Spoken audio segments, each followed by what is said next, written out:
Olá, povo católico. Vamos aqui falar mais sobre esse assunto que é as aparições de Fátima, que quanto mais o tempo passa, mais vamos visualizar a gravidade da situação em que vivemos, onde a cúpula da igreja esconde esses avisos de Nossa Senhora, e ainda mais agora que o Papa Leão XIV deu mais esse golpe em Maria Santíssima, mandando esse documento aí, meio que tentando rebaixar a imagem de Nossa Senhora, dizendo que Nossa Senhora ela não é corredentora. Ora, se o Papa Leão XIV tiver certo, a igreja errou aí durante todo esse tempo, né? Aí agora veio esse iluminado para dizer que Maria ela não é corredentora. Vamos falar aqui rapidamente, né? Corredenção não significa... Uma das frases que ele disse é que o único salvador é Jesus, como se a igreja e os santos e o magistério da igreja tivesse dito em contrário alguma vez na história. Claro que Jesus é o único salvador. Quando Nossa Senhora ela é corredentora, significa que ela também tem participação na nossa salvação. Ela não é salvadora, mas ela tem participação na nossa salvação. Como Nossa Senhora, devemos enxergar Nossa Senhora, como a igreja sempre ensina, como o oposto de Eva. O demônio entra no mundo, trazendo a maldade para o mundo através de Eva. Ou seja, Eva serviu de caminho para que a entrada do demônio acontecesse. Nossa Senhora ela é o oposto. Se Eva trouxe a perdição, Maria trouxe Jesus, que é a salvação. Se Jesus chega a nós por Maria, lógico, Maria ela é o caminho que a salvação chega ao mundo.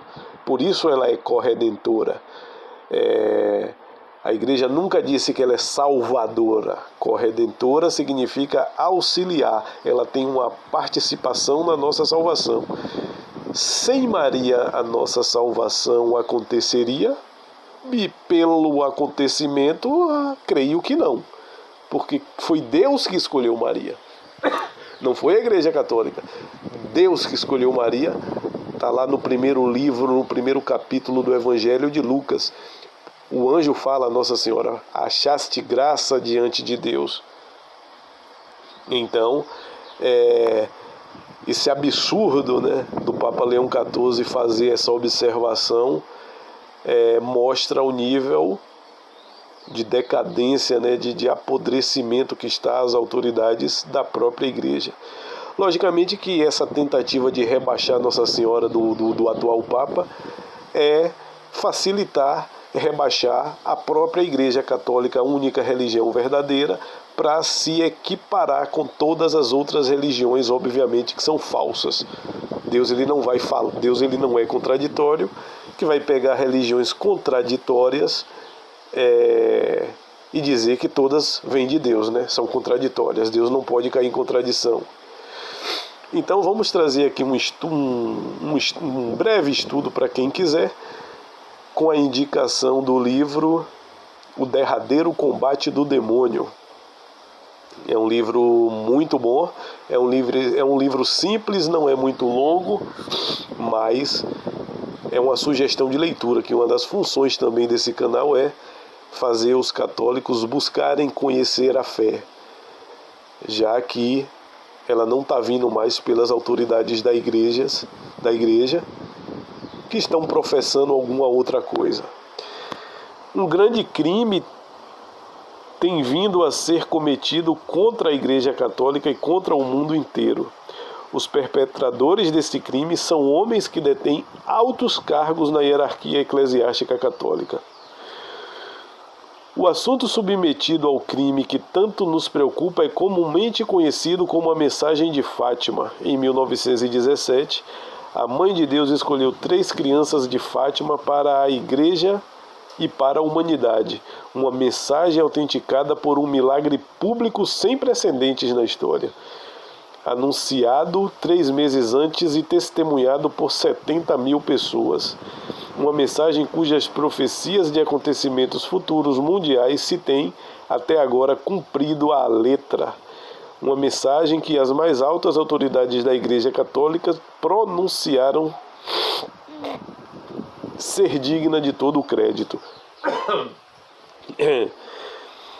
A natureza desse crime é a tentativa sistemática que vem já desde o ano de 1960, coincidente quando houve aí a realização do Concílio Vaticano II, de abafar, apresentar erroneamente e negar a autoridade dessa mensagem, embora as suas alarmantes profecias se estejam a concretizar mesmo diante dos nossos olhos.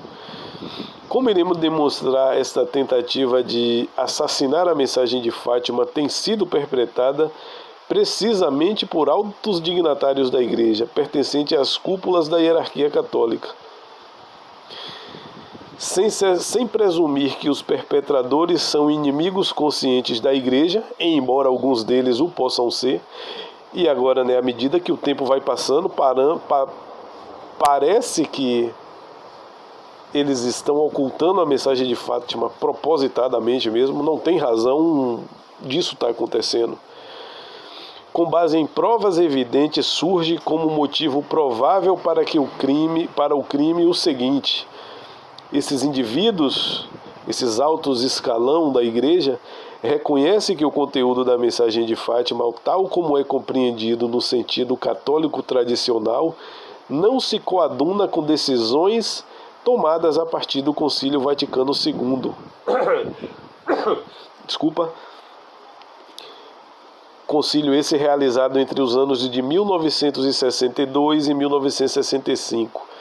Decisões essas que eles continuam com determinação a pôr em prática para mudarem totalmente a orientação da Igreja Católica.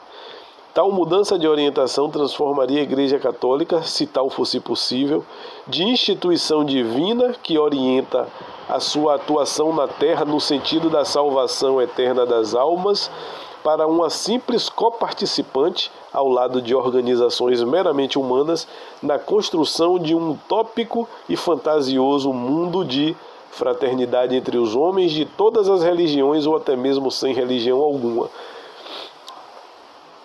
Esta nova orientação da Igreja não só vai atrás de uma visão ilusória do mundo, como é contrária à missão dada por Deus à sua Igreja: fazer discípulos em todas as nações, batizando-os em nome do Pai, do Filho e do Espírito Santo.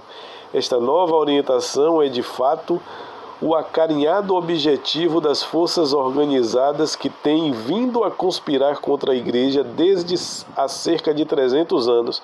Observe que aqui o autor ele está fazendo uma denúncia.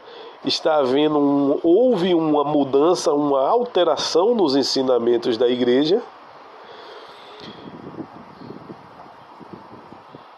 e isso feita de forma a alinhar a Igreja com as forças que há 300 anos conspiram contra a própria Igreja. Ou seja, é como se a Igreja estivesse se alinhando aos inimigos da própria Igreja. Por sociedades, vamos dizer aqui, as sociedades que conspiram, por homens que conspiram contra a Igreja há mais de 300 anos.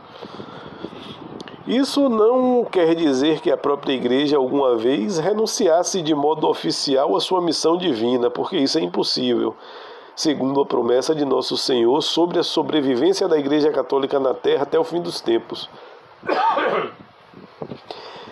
Mas é inegável que a partir do Concílio Vaticano II, muitos dos elementos humanos da Igreja deixaram efetivamente de seguir aquela missão devido a uma aproximação ao mundo mais politicamente correta e moderna. Em vista das promessas de Nosso Senhor e de Nossa Senhora de Fátima, o fim dessa experiência e a restauração da Igreja Católica são incontornáveis. Mas até que isso aconteça, muitas almas serão eternamente perdidas e continuaremos a testemunhar a pior crise de toda a história da Igreja. uma crise vaticinada, como demonstraremos pela própria Virgem Maria. Prova a evidência que o crime de que falamos inclui ainda interferir fraudulenta e ativamente junto à última testemunha viva da mensagem de Fátima, a irmã Lúcia dos Santos.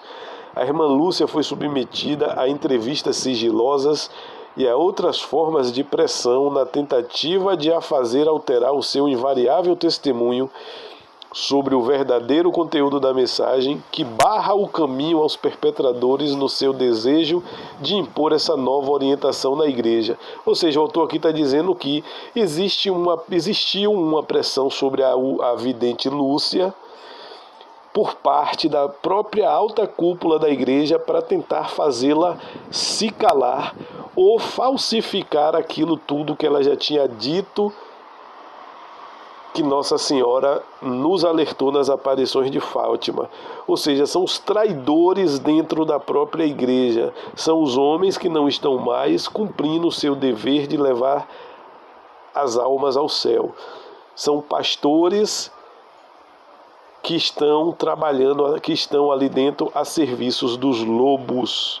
E é por isso que o segredo de Fátima vem sendo combatido pelos homens da igreja, que eram para ser os primeiros a defender e ajudar na divulgação.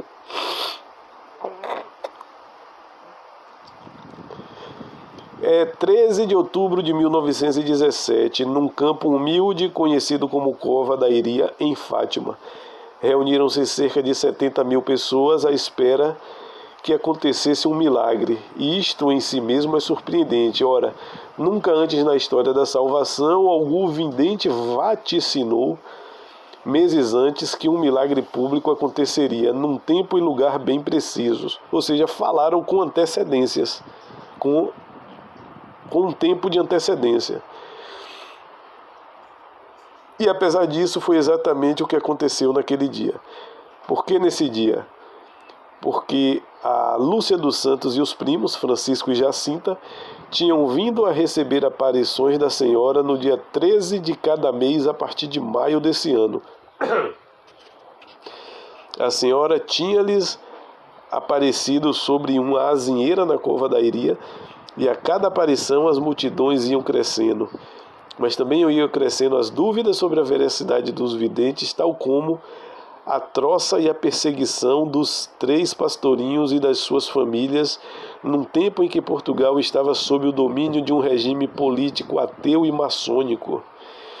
Foi então que, em 13 de julho de 1917, a Senhora lhes mostrou algo que os iria aterrorizar e modificar para sempre, fazendo deles santos que consumiam as suas vidas, no caso de Francisco e Jacinta, que tiveram a vidas breves, rezando e fazendo sacrifício pelos pecadores.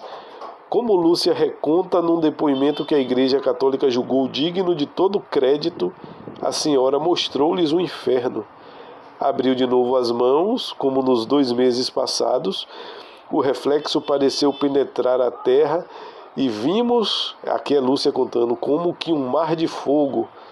Mergulhados nesse fogo, os demônios e as almas, como se fossem brasas transparentes e negras ou bronzeadas com forma humana, que flutuavam no incêndio, levadas pelas chamas, e delas mesmas saíam juntamente com nuvens de fumo caindo para todos os lados, semelhante ao cair das fagulhas nos grandes incêndios, sem peso nem equilíbrio, entre gritos e gemidos de dor e desespero, que horrorizavam e faziam estremecer de pavor. Devia ser ao deparar-me com esta vista que dei esse ai, que dizem ter me ouvido. Os demônios distinguiam-se por formas horríveis e asquerosas de animais espantosos e desconhecidos, mais transparente como os negros carvões em brasa. Esta última vista foi um momento, e graças à nossa boa Mãe do Céu, que antes nos tinham prevenido com a promessa de nos levar para o céu na primeira aparição, se assim não fosse, creio que teríamos morrido de susto e pavor. Aqui ela descreveu a realidade do inferno. Tendo mostrado às crianças o destino dos condenados, no que é considerada a primeira parte do grande segredo de Fátima, a senhora confiou-lhes depois a segunda parte. Todos, inclusive aqueles membros do aparelho de poder do Vaticano que são visados nesta obra, estão de acordo em como a segunda parte do segredo, recontada assim nas memórias de Lúcia, é o seguinte: vistes o inferno, para onde vão as almas dos pobres pecadores. Para as salvar, Deus quer estabelecer no mundo a devoção ao meu Imaculado Coração. Se fizerem o que eu vos disser, salvar-se-ão muitas almas e terão paz. A guerra vai acabar, mas se não deixarem de ofender a Deus no reinado de Pio XI, começará outra pior.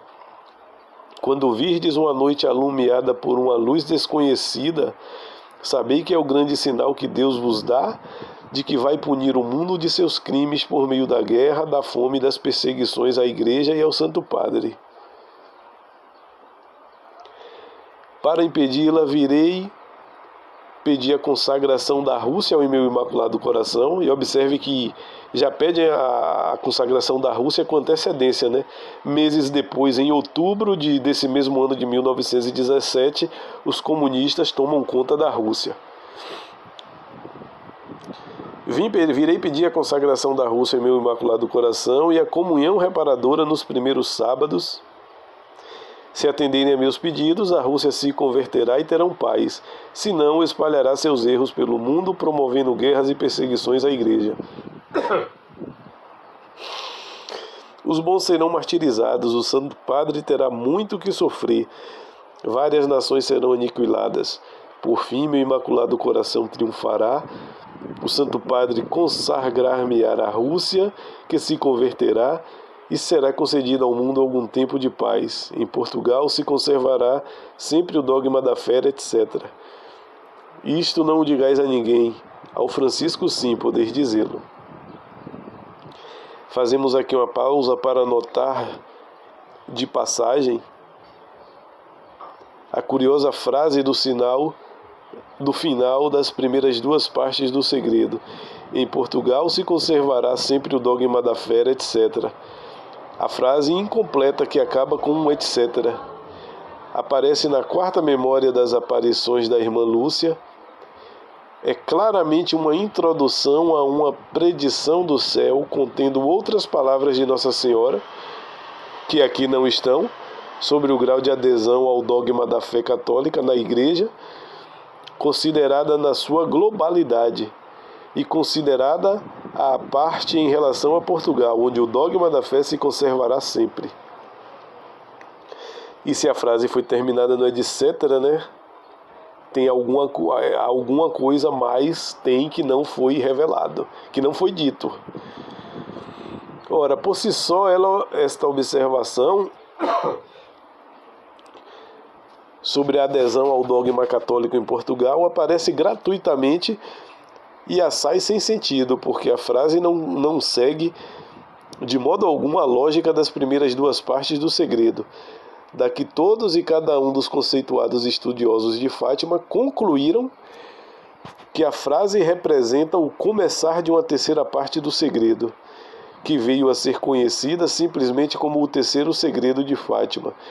Como veremos, a Lúcia estava tão aterrorizada pelo seu conteúdo que, ainda depois de lhe o terem mandado pôr por escrito em outubro de 1943, viu-se incapaz de o fazer até a aparição seguinte, a 2 de janeiro de 1944, na qual Nossa Senhora lhe assegurou que o deveria fazer, pois apesar disso e até hoje o Vaticano ainda não revelou as palavras da Santíssima Virgem que, sem qualquer dúvida, vem a seguir em Portugal se conservará sempre o dogma da fé, etc. O etc. permanece ainda em sigilo. Ou seja, tem mais coisas que eles não estão querendo revelar pelos motivos já citados, né? Com certeza deve denunciar toda essa cúpula de traidores da Igreja. A alteração da fé que foi feita pelo Vaticano II e sobre a alteração da doutrina da Igreja também, que foi feita pelo Vaticano II. Deve ser por isso que eles estão, até hoje, sem querer revelar por completo o que está nessa carta. Tendo recebido do próprio céu uma mensagem de uma importância evidentemente profunda para a Igreja e para toda a humanidade, Lúcia bem sabia que tanto ela como os primeiros precisariam de uma credencial divina para serem acreditados. Durante a aparição de 13 de julho, Lúcia, a futura irmã Lúcia, dirigiu-se à senhora. Queria pedir-lhe para nos dizer quem é, para fazer um milagre com que todos acreditem que vós Messias nos aparece. Ou seja, ela está querendo, uma credencial para não ser perseguidos até pelas autoridades ateias e maçônicas de Portugal. E a senhora respondeu: continue a vir aqui todos os meses. Em outubro direi quem sou, o que quero, e farei um milagre que todos hão de ver para acreditar. A senhora repetiu esta promessa em aparições posteriores a Lúcia e aos outros videntes em 19 de agosto e, de novo, na Cova da Iria em 13 de setembro.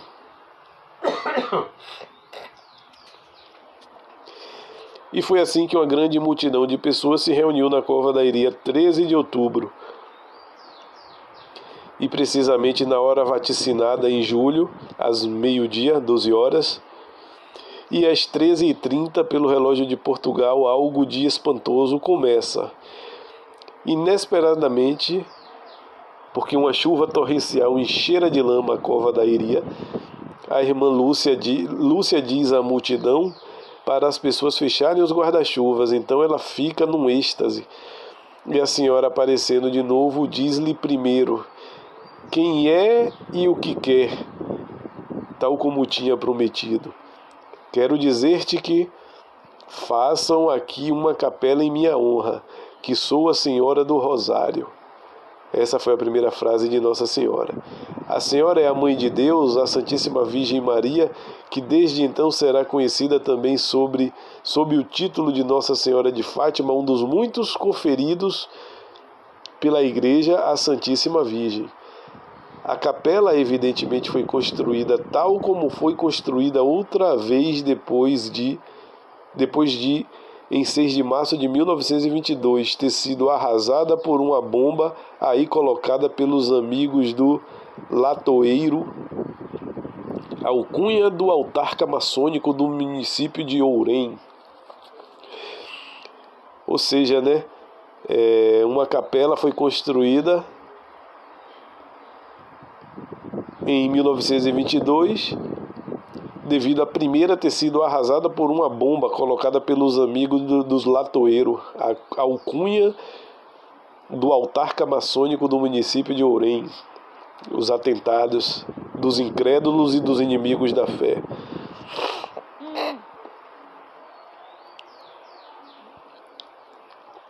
E nessa altura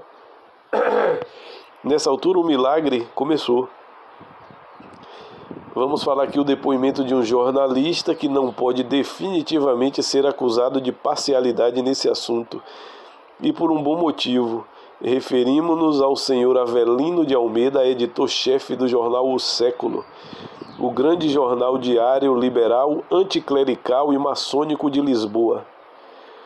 Escrevia ele: do cimo da estrada onde se aglomeravam os carros e conservam muitas centenas de pessoas, a quem escasseou valor para se meterem à terra barrenta, vê-se toda a imensa multidão voltar-se para o sol, que se mostra liberto de nuvens no zênite.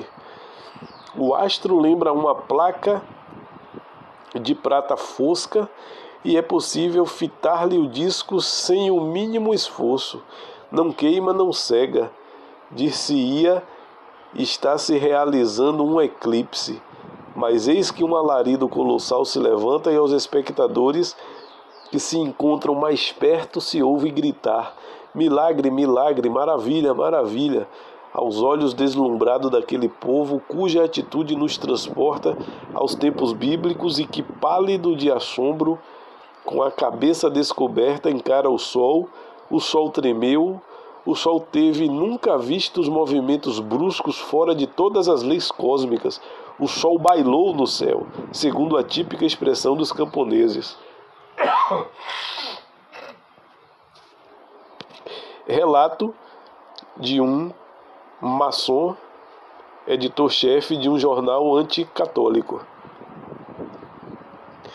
Atacado com violência por toda a imprensa anticlerical, o senhor Avelino de Almeida renovava o mesmo testemunho, 15 dias depois, na sua revista Ilustração Portuguesa. Dessa vez ilustrava o seu reconto com uma dúzia de fotos da grande multidão estática e ia repetindo como um refrão do princípio ao fim do seu artigo: vi, e concluía com que, ao acaso, milagre, como gritava o povo, fenômeno natural que dizem os sábios. Não curo agora de sabê-lo, mas apenas de afirmar o que vi. O resto é com a ciência e com a igreja.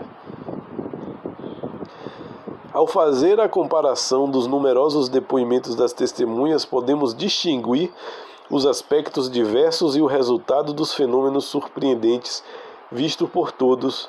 Para cada um dos fenômenos seria possível escrever umas 10 páginas de testemunhos. Por si só, constituiria um livro impressionante.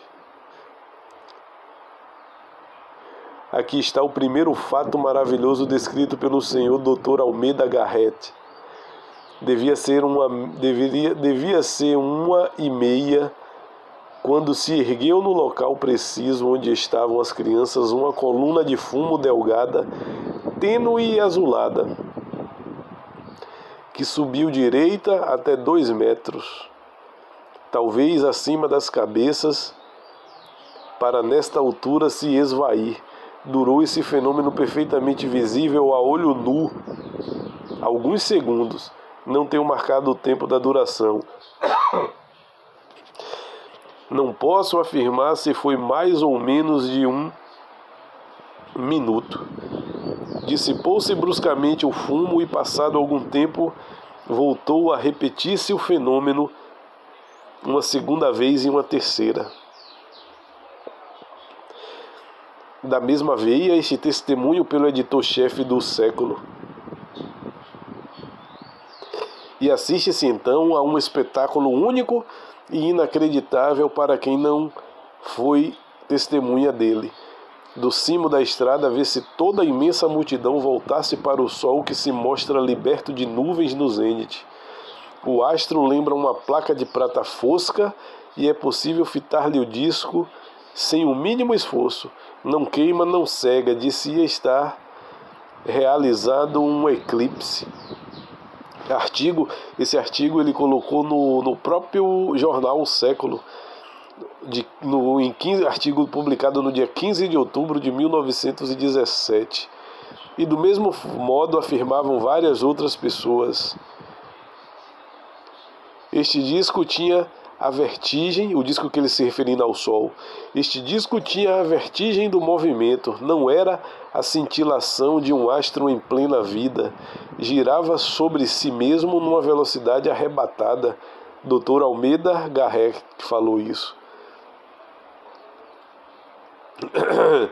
Uma luz cujas cores mudaram de um momento para o outro, refletiu-se nas pessoas e nas coisas. Dr. Pereira Gens. De repente pareceu que baixava um zigue-zague, ameaçando cair sobre a terra. Padre Lourenço viu o sol a rodar a grande velocidade e muito perto de mim. Padre João Gomes Menitra. Aqueles que pudessem dizer que o milagre era fruto de uma histeria coletiva provocada em loco, o próprio Deus arranjou uma pronta refutação. O fenômeno pôde ser admirado muito para além de Fátima. Testemunhas perfeitamente credíveis que estiveram muito longe da cova da Iria contaram terem visto o espetáculo sem precedentes do baile do sol.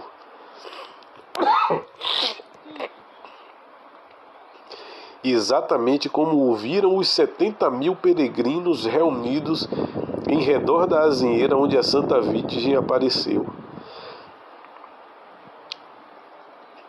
Depois houve as investigações oficiais em novembro de 1917, a pedido do Sr. Bispo João Evangelista de Lima Vidal, que estava nessa altura à frente da Diocese de Lisboa. O pároco de Fátima conduziu toda a investigação e interrogou várias testemunhas da freguesia. Desafortunadamente, transcreveu apenas 4 depoimentos, mas afortunadamente, as pesquisas dos historiadores compensaram a negligência dos investigadores oficiais. O relato do padre Formigão, que obteve do senhor José Maria de Almeida Garré, professor da Faculdade de Ciências de Coimbra, um depoimento muito extensivo, é o relato mais científico que temos sobre posse.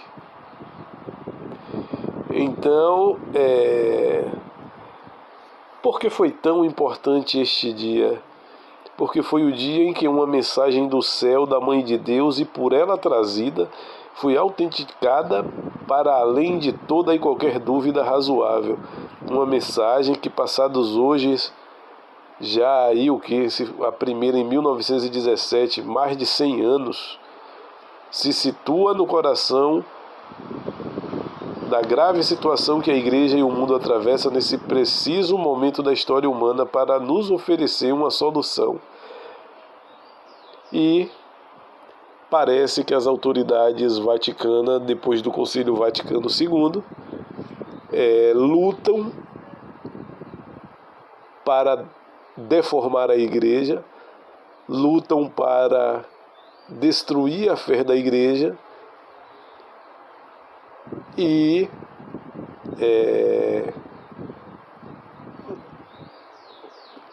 termos sociedades apóstatas. Que essa apostasia do clero é a grande responsável pela apostasia das sociedades, da perda da fé generalizada que assistimos hoje por parte das sociedades. Quem gostou, quem se sentiu um pouco mais esclarecido desses acontecimentos, divulga aí um pouco a mensagem, né? E para quem quiser se aprofundar um pouco mais, esse relato aqui foi do livro O Derradeiro Combate do Demônio.